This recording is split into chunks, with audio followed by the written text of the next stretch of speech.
ഈ രീതിയിലാണ് കേരളത്തിന്റെ പോക്കെങ്കിൽ കേരളം അധികം വൈകാതെ തന്നെ ഒരു സോമാലിയായി മാറും, ഒരു പട്ടിണി പ്രദേശമായി മാറും എന്ന കാര്യത്തിൽ യാതൊരു സംശയവുമില്ല. നിങ്ങൾ ഇപ്പോൾ കണ്ടുകൊണ്ടിരിക്കുന്ന ഈ വീഡിയോ, ഞാൻ പറയുന്ന വർത്തമാനങ്ങൾ ഗൗരവമുള്ളതാണ്, പ്രാധാന്യമുള്ളതാണ് എന്ന് നിങ്ങൾക്ക് തോന്നുന്നുവെങ്കിൽ നിങ്ങളൊന്ന് ഷെയർ ചെയ്യുക, നിങ്ങൾ മറ്റുള്ളവരിലേക്ക് എത്തിക്കുക എന്ന് അഭ്യർത്ഥിച്ചുകൊണ്ട് മാതൃഭൂമി ചാനലിൽ വന്ന ഒരു റിപ്പോർട്ട് കാണിച്ചുകൊണ്ട് നമുക്ക് തുടങ്ങാം. കൊണ്ടോട്ടി മുതൽ മലപ്പുറം വരെയുള്ള ചെറിയ പ്രദേശത്ത് തന്നെ റൂം ഫോർ റെന്റ് എന്ന് പരസ്യം പതിച്ച എത്രയോ കടമുറികൾ കാണാം. കച്ചവടം തുടങ്ങും, മാസങ്ങൾ കൊണ്ട് പൂട്ടും, കടക്കാരനാകും.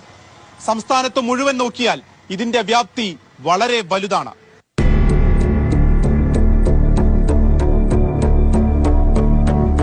നമ്മുടെ കേരളത്തിന്റെ പച്ചയായ യാഥാർത്ഥ്യമാണ് മാതൃഭൂമി ചാനൽ പറഞ്ഞു വെക്കുന്നത്. നിങ്ങൾ കേരളത്തിന്റെ അങ്ങോളം ഇങ്ങോളം ഒന്ന് സഞ്ചരിച്ചു കഴിഞ്ഞാൽ കാണാൻ സാധിക്കുന്ന ഒരു ചിത്രമുണ്ട്. ഫോർ റെന്റ് എന്ന് പറയുന്ന ബോർഡ് നിങ്ങൾക്ക് ധാരാളമായി കൊണ്ട് കാണാം. അതുപോലെ തന്നെ കട കാലിയാക്കൽ വിൽപ്പന എന്ന് പറയുന്ന ബോർഡ് നിങ്ങൾക്ക് ധാരാളമായി കാണാം. 50% വിലക്കുറവിൽ ഇതാ വിറ്റ് തീർക്കുന്നു എന്ന് പറയുന്ന ബോർഡുകൾ ധാരാളമായി കൊണ്ട് കാണാം. നമ്മുടെ നാട്ടിലെ വ്യാപാര സ്ഥാപനങ്ങൾ നേരിടുന്ന അതീവമായ പ്രതിസന്ധിയുടെ സൂചക ബോർഡുകളാണ് നമ്മൾ കാണുന്ന ആ ബോർഡുകൾ എന്ന് പറയുന്നത്. ഗൗരവമാണ് വിഷയം. ഞാൻ കഴിഞ്ഞ കുറെ വർഷങ്ങളായി കൊണ്ട് എറണാകുളം മാർക്കറ്റിൽ, ഹോൾസെയിൽ മാർക്കറ്റിൽ തുണിക്കച്ചവടം ചെയ്യുന്ന ഒരു വ്യാപാരിയാണ് ഞാൻ. എനിക്കറിയാം എറണാകുളം മാർക്കറ്റിൽ ഇതിനോടകം തന്നെ എത്രമാത്രം കടകളാണെന്നോ അടച്ചു പോയിട്ടുള്ളത്. ഒരുപാട് കടകൾ അടച്ചുപൂട്ടൽ ഭീഷണി നേരിട്ടുകൊണ്ടിരിക്കുന്നു. നിങ്ങൾ ഏതെങ്കിലും ഒരു വില്ലേജ് ഓഫീസിൽ ചെന്നൊന്ന് പരിശോധിച്ചു കഴിഞ്ഞാൽ ബാങ്കിൽ നിന്നുള്ള ജപ്തി നോട്ടീസുകൾ അഥവാ റവന്യൂ റിക്കവറിക്ക് വേണ്ടിയുള്ള നോട്ടീസുകൾ ആ ഒരു വില്ലേജ് ഓഫീസിൽ വന്നത് നിങ്ങൾക്ക് കാണാൻ സാധിക്കും. അതിന്റെ ലിസ്റ്റ് നിങ്ങൾക്ക് എടുത്തു കഴിഞ്ഞാൽ നിങ്ങൾ അത്ഭുതപ്പെട്ടു പോകും. ഇത്രമാത്രം ആളുകളാണോ ജപ്തി ഭീഷണി നേരിട്ടുകൊണ്ടിരിക്കുന്നത് എന്നത് നിങ്ങളെ അത്ഭുതപ്പെടുത്തും. എത്രമാത്രം ആളുകളാണ് ഇതിനോടകം തന്നെ ആത്മഹത്യ ചെയ്തു പോയിട്ടുള്ളത്. എത്രമാത്രം ആളുകളാണ് ആത്മഹത്യ വക്കിൽ നിലകൊള്ളുന്നത്. ഞാൻ നിൽക്കുന്നത് ആലുവയിലാണ്. ആലുവയിൽ ഒരു വ്യാപാര സ്ഥാപനത്തിന്റെ, ഒരു ടെക്സ്റ്റൈൽ ഷോപ്പിന്റെ അകത്താണ് അതിന്റെ ഓണർ തൂങ്ങി മരിച്ചിട്ട് അധികം മാസങ്ങളായിട്ടില്ല. അങ്ങനെ നമ്മുടെ നാട് അതീവമായ ഒരു പ്രതിസന്ധിയിലൂടെയാണ് കടന്നുപോയിക്കൊണ്ടിരിക്കുന്നത്. ഇതിന്റെ ഒന്നാമത്തെ കാരണം എന്ന് പറയുന്നത് ആളുകളുടെ കയ്യിൽ പണമില്ലാത്തതാണ്. ആളുകളുടെ കയ്യിൽ പണമില്ല. കാരണം ആളുകളുടെ കയ്യിൽ പണമുണ്ടെങ്കിലേ ആളുകൾക്ക് വ്യാപാര സ്ഥാപനങ്ങളിൽ പോകാനും അവിടെ നിന്ന് പർച്ചേസ് ചെയ്യാൻ സാധിക്കുകയുള്ളൂ. നമ്മുടെ നാട്ടിലെ പ്രധാന വരുമാന മാർഗം എന്ന് പറയുന്നത് പ്രവാസികൾ അയച്ചു തരുന്ന പണമായിരുന്നു. അതിൽ തന്നെ ഗൾഫുകാർ അയച്ചു തരുന്ന പണമായിരുന്നു നമ്മുടെ നാട്ടിലെ ആ ഒരു ക്രയവിക്രയത്തിന് വേണ്ടി നമ്മൾ ഉപയോഗിച്ചുകൊണ്ടിരുന്നത്. ആ ഒരു പണത്തിന്റെ വരവ് ഇന്നിപ്പോൾ കുറഞ്ഞിരിക്കുകയാണ്. പുതിയ തലമുറ എല്ലാവരും പോകാൻ ആഗ്രഹിക്കുന്നത് തങ്ങൾക്ക് പൗരത്വം ലഭിക്കുമെന്ന് ഉറപ്പുള്ള രാജ്യങ്ങളിലേക്കാണ് അവർ പോകുന്നത്. ഗൾഫിലേക്കോ അല്ലെങ്കിൽ ഗൾഫ് രാജ്യങ്ങളിലേക്ക് പോകാൻ ഇന്നത്തെ പുതിയ തലമുറ ആഗ്രഹിക്കുന്നില്ല. അവർ പോകുന്നത് കാനഡയിലേക്കും UK-യിലേക്കും ഓസ്ട്രേലിയയിലേക്കും ന്യൂസിലൻഡിലേക്കും ഒക്കെയാണ് അവർ പോകാൻ ആഗ്രഹിക്കുന്നത്. കാരണം അവിടെ ചെന്ന് കഴിഞ്ഞാൽ അവർക്ക് അവിടുത്തെ പൗരത്വം ലഭിക്കും. പിന്നെ ആ നാട്ടുകാരായി പിന്നെ തിരിച്ച് അവർക്ക് ഇങ്ങോട്ടേക്ക് വരേണ്ടതില്ല. കാരണം അത്രമാത്രം പുതിയ തലമുറ ഈ നാട്ടിൽ നിന്നും എങ്ങനെയെങ്കിലും ഒന്ന് ഓടി രക്ഷപ്പെടാൻ വേണ്ടി ആഗ്രഹിച്ചുകൊണ്ടിരിക്കുകയാണ്. അങ്ങനെ അത്തരത്തിലുള്ള യൂറോപ്പ് പോലുള്ള അത്തരം രാജ്യങ്ങളിലേക്ക് പോകുന്നത് വഴി എന്താണ് സംഭവിക്കുന്നത്? അവർ അവിടെ നിന്നും പണം ഇങ്ങോട്ട് അയക്കുകയല്ല ചെയ്യുന്നത്. അവർ അവരുടെ ജീവിതം അവിടെ ഒന്ന് കെട്ടിപ്പടുക്കാൻ വേണ്ടി അവിടെ ലഭിക്കുന്ന സമ്പത്ത് അവർ അവിടെ ഉപയോഗിക്കുകയാണ്. നമുക്ക് ലഭിക്കുന്നത് ആകെ പ്രവാസികൾ അയക്കുന്ന, ഗൾഫിൽ നിന്നും പ്രവാസികൾ അയക്കുന്ന പണം മാത്രമായിരുന്നു നമുക്ക് വന്നുകൊണ്ടിരുന്നത്. അതിൽ തന്നെ ഇന്നിപ്പോൾ കുറവ് സംഭവിച്ചിരിക്കുകയാണ്. അപ്പോൾ കേരളത്തിലേക്ക് വന്നുകൊണ്ടിരുന്ന സമ്പത്തിൽ ഒരു കുറവ് സംഭവിച്ചിരിക്കുന്നു, അതിന്റെ വരുമാനത്തിൽ ഒരു കുറവ് സംഭവിച്ചിരിക്കുന്നു എന്നത് നമ്മൾ നേരിടുന്ന ഈ പ്രതിസന്ധിയുടെ ഒരു കാരണമാണ്. നമ്മൾ നേരിട്ടുകൊണ്ടിരിക്കുന്ന ഈ ഒരു പ്രതിസന്ധിയുടെ മറ്റൊരു കാരണം എന്ന് പറയുന്നത് നമ്മുടെ സംസ്കാരത്തിന്റെ, നമ്മുടെ കൾച്ചറിൽ വന്ന ഒരു മാറ്റമാണ്. അതിന്റെ മറ്റൊരു കാരണം എന്ന് പറയുന്നത് നമ്മുടെ ആദ്യമൊക്കെ നമ്മുടെ കയ്യിൽ പണം വന്നു കഴിഞ്ഞാൽ, ശമ്പളം കിട്ടിയാലോ അല്ലെങ്കിൽ ഗൾഫിൽ നിന്നുള്ള പ്രവാസി പണം അയച്ചാലോ ഒക്കെ നമ്മൾ ചെയ്യുന്നത് നമ്മുടെ തൊട്ടടുത്തുള്ള ഒരു കടയിൽ ചെന്ന് അല്ലെങ്കിൽ നമ്മുടെ ടൗണിലുള്ള ഒരു കടയിൽ ചെന്ന് നമ്മൾ അവിടെ നിന്നും പലചരക്ക് സാധനങ്ങൾ വാങ്ങുന്നു. ആ സാധനങ്ങൾ നമ്മൾ വാങ്ങുക വഴി ആ പലചരക്കുകാരന്റെ കയ്യിൽ നമ്മുടെ കയ്യിലുള്ള പണം അദ്ദേഹത്തിന്റെ കയ്യിലെത്തുന്നു.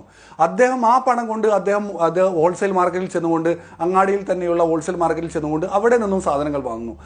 അങ്ങനെ ആ പണം അവിടെ എത്തുന്നു. അങ്ങനെ മിച്ചം വരുന്ന ഇദ്ദേഹത്തിന്റെ കയ്യിൽ, ഈ കച്ചവടക്കാരന്റെ കയ്യിൽ മിച്ചം വരുന്ന ആ പണം ഉപയോഗിച്ചുകൊണ്ട് ഇദ്ദേഹത്തിന് ആവശ്യമുള്ള മറ്റു വസ്തുക്കൾ ഇദ്ദേഹം വാങ്ങുന്നു. അങ്ങനെ പല രീതിയിലാണ് നമ്മൾ ഇത് ക്രയവിക്രയം ചെയ്തുകൊണ്ടിരുന്നത്. നമ്മുടെയൊക്കെ ഉള്ളിൽ തന്നെയാണ് ഈ പണം റൊട്ടേറ്റ് ചെയ്തുകൊണ്ടിരുന്നത്. നമ്മൾ നമ്മുടെ തൊട്ടടുത്തുള്ള രവിചേട്ടന്റെ കടയിൽ ചെന്ന് വാങ്ങുന്നു, രവിചേട്ടൻ ഗോപാൽ ചേട്ടന്റെ കടയിൽ നിന്ന് വാങ്ങുന്നു, അത് പിന്നീട് കറങ്ങി തിരിഞ്ഞ് ഓരോരുത്തരുടെയും കൈകളിലെത്തുന്നു. അങ്ങനെ ക്രയവിക്രയം ചെയ്യുന്ന അവസ്ഥയിലായതുകൊണ്ട് തന്നെയാണ് നമ്മുടെയൊക്കെ കയ്യിൽ പണം ഉണ്ടായിരുന്നു. പക്ഷെ ഇന്നിപ്പോൾ നമ്മൾ എന്താണ് ചെയ്യുന്നത്? ഇന്നിപ്പോൾ നമ്മളുടെ കയ്യിൽ ശമ്പളം ലഭിച്ചു കഴിഞ്ഞാൽ നമ്മൾ ഉടനെ തന്നെ നമുക്ക് എന്തെങ്കിലും സാധനം വാങ്ങണമെങ്കിൽ നമ്മൾ കോർപ്പറേറ്റുകളുടെ, ആമസോൺ പോലെയുള്ള, ഫ്ലിപ്കാർട്ട് ഫ്ലിപ്കാർട്ട് പോലെയുള്ള ഓൺലൈൻ പ്ലാറ്റ്ഫോമിൽ ചെന്നുകൊണ്ട് നമുക്ക് ആവശ്യമുള്ള സാധനങ്ങൾ അവിടെ നിന്നാണ് വാങ്ങുന്നത്. നമ്മൾ ഓൺലൈൻ വഴി കൊണ്ട് തന്നെ അവിടെ നിന്ന് തന്നെ പണം പേ ചെയ്യുകയാണ്. ആ പണം പോകുന്നത് കോർപ്പറേറ്റുകളുടെ കയ്യിലേക്കാണ് പോകുന്നത്, നമ്മുടെ നാട്ടിലേക്കല്ല പോകുന്നത്. അപ്പോൾ എന്താണ് സംഭവിക്കുന്നത് എന്ന് നമുക്കറിയാലോ. ഞാൻ ആദ്യം പറഞ്ഞ പോലെ തന്നെ നമ്മുടെ തൊട്ടടുത്ത കടയിൽ നിന്നാണ് നമ്മളൊരു സാധനം വാങ്ങുന്നത്, അല്ലെങ്കിൽ നമ്മുടെ ടൗണിൽ തന്നെയുള്ള കടകളിൽ നിന്നാണ് നമ്മൾ സാധനം വാങ്ങുന്നതെങ്കിൽ അത് കറങ്ങി തിരിഞ്ഞ് നമ്മുടെ കൈകളിൽ തന്നെ പിന്നീട് വന്നെത്തുകയാണ്. പക്ഷെ നമ്മളിപ്പോൾ ഓൺലൈൻ വഴിയാണ് എല്ലാ സാധനങ്ങളും വാങ്ങുന്ന ഒരു സംസ്കാരത്തിലേക്ക് മാറിയിരിക്കുന്നു. അത് നേരെ പോകുന്നത് കോർപ്പറേറ്റുകളാണ് നമ്മുടെ പണം കൊണ്ടുപോകുന്നത്. കറങ്ങി നമ്മുടെ ഈ മാർക്കറ്റിൽ തന്നെ കിടന്ന് കറങ്ങുന്ന, നമ്മുടെ നാട്ടിൽ തന്നെ ഈ പണം കറങ്ങുന്ന ഒരു അവസ്ഥ മാറിയിരിക്കുന്നു. അത് നമ്മുടെ ഈ ഒരു പ്രതിസന്ധിയുടെ ഒരു കാരണമാണ്. മറ്റൊന്ന് എന്ന് പറയുന്നത്, നമ്മുടെ നാട്ടിൽ ഇന്നിപ്പോൾ മുളച്ചു പൊങ്ങിക്കൊണ്ടിരിക്കുന്ന കോർപ്പറേറ്റ് ഭീമന്മാരാണ് മറ്റൊരു കാരണം എന്ന് പറയുന്നത്. നമുക്കറിയാം, ഇന്നിപ്പോൾ ഒരു വ്യക്തി ഒരു പലചരക്ക് കട തുടങ്ങണമെന്ന് ആഗ്രഹിക്കുമ്പോൾ അദ്ദേഹത്തിന് പ്രതിസന്ധിയായിക്കൊണ്ട് തൊട്ടടുത്ത് തന്നെ റിലയൻസ് മാർട്ടുകൾ വരികയാണ്. നമ്മൾ നമ്മുടെ കയ്യിലുള്ള പണം ആ റിലയൻസ് മാർട്ടിൽ കൊണ്ടുപോയി കൊടുക്കുന്നു. അത് നേരെ പോകുന്നത് കോർപ്പറേറ്റ് ഭീമന്മാരുടെ കൈകളിലേക്കാണ് പോകുന്നത്. ഇനിയിപ്പോൾ ഒരു വ്യക്തി ഒരു മെഡിക്കൽ ഷോപ്പ് ഇടുക എന്ന് വിചാരിക്കുക. അവിടെയും കോർപ്പറേറ്റ് ഭീമന്മാർ വന്നുകൊണ്ട് എല്ലാ ടൗണുകളിലും നിങ്ങളൊന്ന് പരിശോധിച്ച് കഴിഞ്ഞാൽ കാണാൻ സാധിക്കും, ഈ കോർപ്പറേറ്റുകൾ മെഡിക്കൽ രംഗത്ത് പോലും അവർ കൈവച്ചിരിക്കുന്നു. ഇനിയിപ്പോൾ നമ്മളൊരു ടെക്സ്റ്റൈൽ ഷോപ്പ് ഇടുക എന്ന് വിചാരിച്ചു കഴിഞ്ഞാൽ അവിടെയും നമുക്ക് കാണാൻ സാധിക്കും, റിലയൻസ് ട്രെൻഡ്സ് പോലെയുള്ള, മാക്സ് പോലെയുള്ള, ഇപ്പോൾ ടാറ്റ സുഡിയോ പോലെയുള്ള കോർപ്പറേറ്റ് ഭീമന്മാർ അവിടെയും കൈവച്ചിരിക്കുന്നു. അപ്പോൾ ഒരു ടെക്സ്റ്റൈൽ കച്ചവടം ചെയ്ത് നമുക്ക് ജീവിക്കാൻ പറ്റാത്ത അവസ്ഥയിലേക്ക് അവർ അവിടെയും കൈവച്ചിരിക്കുന്നു. ഇനിയിപ്പോൾ നമുക്കൊരു ഫർണിച്ചർ ഷോപ്പ് തുടങ്ങാം എന്ന് വിചാരിച്ചു കഴിഞ്ഞാൽ അവിടെയും അവർ കൈവച്ചിരിക്കുന്നു. ടാറ്റ ക്രോമ പോലെയുള്ള അത്തരത്തിലുള്ള കോർപ്പറേറ്റ് ഭീമന്മാർ ഫർണിച്ചർ ഷോപ്പുകളിലും അവർ കൈകടത്തിയിരിക്കുന്നു. അങ്ങനെ ഒരു രീതിയിലും ഇവിടെ കച്ചവടം ചെയ്യാൻ സാധിക്കാത്ത രീതിയിൽ കോർപ്പറേറ്റുകൾ ഇവിടുത്തെ കച്ചവടങ്ങൾ കയ്യിലെടുക്കുക വഴി നമ്മുടെ നാട്ടിലുള്ള നാട്ടുകാരുടെ കൈകളിലേക്ക് നമ്മുടെ പണം ക്രയവിക്രയം ചെയ്യുന്ന അവസ്ഥ മാറിയിരിക്കുന്നു. അതിന്റെ ദുരവസ്ഥ അനുഭവിക്കുന്നത് നമ്മൾ തന്നെ അനുഭവിച്ചുകൊണ്ടിരിക്കുകയാണ്. നമ്മളിപ്പോൾ വളരെ എളുപ്പത്തിന് വേണ്ടിയിട്ടാണ് നമ്മൾ ഓൺലൈൻ വഴി നമ്മൾ സാധനങ്ങൾ ബുക്ക് ചെയ്യുന്നു, നമ്മൾക്ക് വരുന്നു, നമ്മൾക്ക് വളരെ ഈസിയായി നമ്മുടെ കയ്യിൽ സാധനം ലഭിക്കുന്നു. പക്ഷേ അതുമൂലം ഉണ്ടാകുന്നത് എന്താണ്? എൻ്റെ കയ്യിൽ തന്നെ തിരിച്ചെത്തേണ്ട പണം അത് എത്താത്ത രീതിയിൽ ഞാനത് നഷ്ടപ്പെടുത്തി കളയുകയാണ്. ഞാൻ നേരത്തെ പറഞ്ഞ പോലെ തന്നെ നമ്മൾ തൊട്ടടുത്ത കടകളിൽ നിന്നാണ് വാങ്ങുന്നതെങ്കിൽ അത് നമ്മുടെ നാട്ടിൽ തന്നെ കിടന്ന് റൊട്ടേറ്റ് ചെയ്യുകയും ആ പണം തന്നെയാണ് നമ്മളിലേക്ക് വീണ്ടും വന്നുകൊണ്ടിരിക്കുന്നത്. ഇന്നിപ്പോൾ സംഭവിക്കുന്നത് നമ്മളിലേക്ക് വരുന്ന പണത്തിലുള്ള കുറവ് സംഭവിച്ചിരിക്കുന്നു. അതുപോലെ തന്നെ ആ പണം മറ്റാരൊക്കെയാണ് കൊണ്ടുപോയിക്കൊണ്ടിരിക്കുന്നത്, നമ്മുടെ കച്ചവട സ്ഥാപനങ്ങളിൽ കിടന്നിട്ടല്ലാതെ റൊട്ടേറ്റ് ചെയ്യുന്നത്. ഞാൻ ഈ പറയുന്നത് അതിഗൗരവമുള്ള വിഷയമാണ്. നമ്മുടെ കച്ചവട സ്ഥാപനങ്ങൾ പൂട്ടുന്നതിന്റെ ഗൗരവം നിങ്ങൾക്ക് ഇപ്പോൾ മനസ്സിലാകുന്നില്ല എങ്കിൽ അടുത്ത നാളുകളിൽ തന്നെ നിങ്ങളെയും അത് ബാധിച്ചു തുടങ്ങുന്നത് നിങ്ങൾക്ക് തിരിച്ചറിയാൻ സാധിക്കും. നമ്മുടെ കേരളം എന്ന് പറയുന്നത് അതീവ ഡെൻസിറ്റിയുള്ള, അതീവ പോപ്പുലേഷനുള്ള ഒരു സംസ്ഥാനമാണ് കേരളം എന്ന് പറയുന്നത്. ഇത്രമാത്രം ജനസാന്ദ്രതയുള്ള ആളുകൾ അവർ പ്രധാനമായിക്കൊണ്ടും ആശ്രയിക്കുന്നത്, ഒരു കൺസ്യൂമർ സ്റ്റേറ്റ് ആയിട്ടുള്ള കേരളത്തിൽ ഏറ്റവും കൂടുതൽ ആളുകൾ ആശ്രയിക്കുന്നത് വ്യാപാര സ്ഥാപനങ്ങളാണ്. ആ വ്യാപാര സ്ഥാപനങ്ങൾ ഷട്ടർ ഇട്ട് കഴിഞ്ഞാൽ, ആ വ്യാപാര സ്ഥാപനങ്ങൾ അടക്കേണ്ടി വരുന്ന അവസ്ഥ വന്നു കഴിഞ്ഞാൽ അത് എത്രമാത്രം ഭയാനകപരമായ രീതിയിൽ നമ്മുടെ നാടിനെ ബാധിക്കും എന്ന് നിങ്ങളൊന്ന് ആലോചിച്ച് നോക്കുക. അതുകൊണ്ട് തന്നെ നമ്മുടെ സർക്കാർ, നമ്മുടെ ഭരണകൂടം എത്രയും പെട്ടെന്ന് തന്നെ ഇത് വലിയ ചർച്ചയാക്കണം. ഇത് വലിയ ഗൗരവത്തിൽ തന്നെ എങ്ങനെ ഇതിനൊരു പോംവഴി കണ്ടെത്താൻ സാധിക്കും, നമ്മുടെ ആളുകളിലേക്ക് സമ്പത്ത് എങ്ങനെ കൊണ്ടുവരാൻ സാധിക്കും. നമുക്കറിയാലോ, സൗദി അറേബ്യ അവരുടെ പ്രധാന വരുമാന മാർഗം പെട്രോളിയം പ്രൊഡക്റ്റുകളായിരുന്നു അവരുടെ പ്രധാന വരുമാന മാർഗം. പക്ഷെ അവർ തിരിച്ചറിയുന്നു, അത് വരും കാലങ്ങളിൽ പെട്രോളിയം പ്രൊഡക്റ്റിൽ നിന്നുള്ള വരുമാനം കൊണ്ട് മാത്രം ഞങ്ങൾക്ക് പിടിച്ചു നിൽക്കാൻ സാധിക്കില്ല എന്ന് കണ്ടതുകൊണ്ട് തന്നെ അവർ മറ്റു പല മേഖലകളിലേക്കും തിരിഞ്ഞിരിക്കുകയാണ്. കാരണം വരുമാനം കൊണ്ടുവരുന്നതിന് വേണ്ടിയുള്ള മാർഗങ്ങൾ അവർ തിരഞ്ഞുകൊണ്ടിരിക്കുകയാണ്. പക്ഷെ നമ്മുടെ കേരളത്തിലുള്ള നമ്മുടെ ഭരണകൂടം ഇത്തരത്തിലുള്ള ഒരു കാര്യത്തിലും ശ്രദ്ധിക്കുന്നില്ല എന്നത് ഖേദകരമാണ്. കാരണം നമ്മുടെ പ്രധാനപ്പെട്ട വരുമാന മാർഗം എന്ന് പറയുന്നത് പ്രവാസികൾ അയക്കുന്ന പണമായിരുന്നല്ലോ. പക്ഷേ ആ പണത്തിൽ കുറവ് സംഭവിച്ചുകൊണ്ടിരിക്കുന്നു. ഇനിയുള്ള കാലങ്ങളിൽ ആ കുറവ് കൂടുതൽ ഉണ്ടാകാനാണ് സാധ്യത. അപ്പോൾ എന്താണ് ഇനി മറ്റൊരു മാർഗം എന്നതിനെപ്പറ്റി നമ്മുടെ സർക്കാർ എന്തുകൊണ്ടാണ് ചിന്തിക്കാത്തത്? നമ്മുടെ ജനങ്ങളുടെ പോക്കറ്റിലേക്ക് പൈസ എങ്ങനെ കൊണ്ടുവരാം എന്നതിനെ പറ്റിയല്ലേ നമ്മൾ ആദ്യമായിക്കൊണ്ട് നമ്മൾ പഠിക്കേണ്ടത്, നമ്മൾ ചിന്തിക്കേണ്ടത്.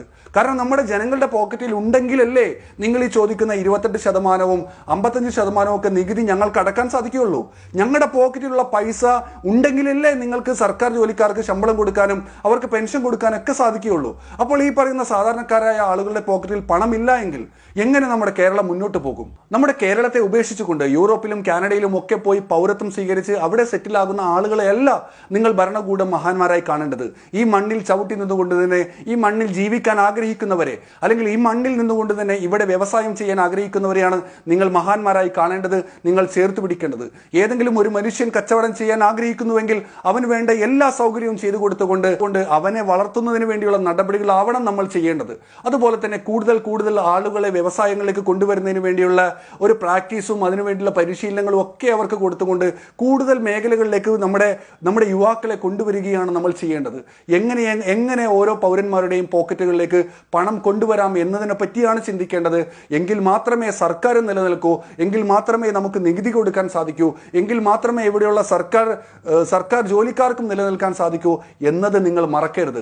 ഇവിടെയുള്ള ഓരോ കച്ചവടക്കാരനും ഷട്ടർ ഇടുന്ന സമയത്ത് അത് നമ്മുടെ കേരളത്തിന്റെ മണ്ണ്, കേരളത്തിന്റെ ചവിട്ടി നിൽക്കുന്ന മണ്ണാണ് ഒലിച്ചു പോകുന്നത് എന്ന് നിങ്ങൾ മനസ്സിലാക്കുക. ഇത് അതീവ ഗൗരവമാണ്. അതുകൊണ്ട് തന്നെ എനിക്ക് അഭ്യർത്ഥിക്കുകയാണ്, ഞാൻ വീഡിയോ അവസാനിപ്പിച്ചുകൊണ്ട് അഭ്യർത്ഥിക്കാനുള്ളത്, ദയവ് ചെയ്തുകൊണ്ട് ഈ ഒരു വിഷയമുണ്ടല്ലോ, കച്ചവടക്കാർ നേരിടുന്ന ഈ ഒരു സാമ്പത്തിക മേഖലയിൽ നമ്മൾ നേരിടുന്ന ഈ ഒരു പ്രതിസന്ധി ഉണ്ടല്ലോ, അതീവ ഗൗരവത്തോടുകൂടി ചർച്ച ചെയ്യുക. നവകേരള യാത്ര കഴിഞ്ഞ ഉടൻ തന്നെ ഇത് ഒരു വലിയ ചർച്ചയാകട്ടെ, ഇത് അതീവ ഗൗരവത്തിൽ ചർച്ച ചെയ്യട്ടെ എന്ന് ആഗ്രഹിച്ചുകൊണ്ട് നിർത്തുന്നു. എല്ലാവർക്കും നമസ്കാരം.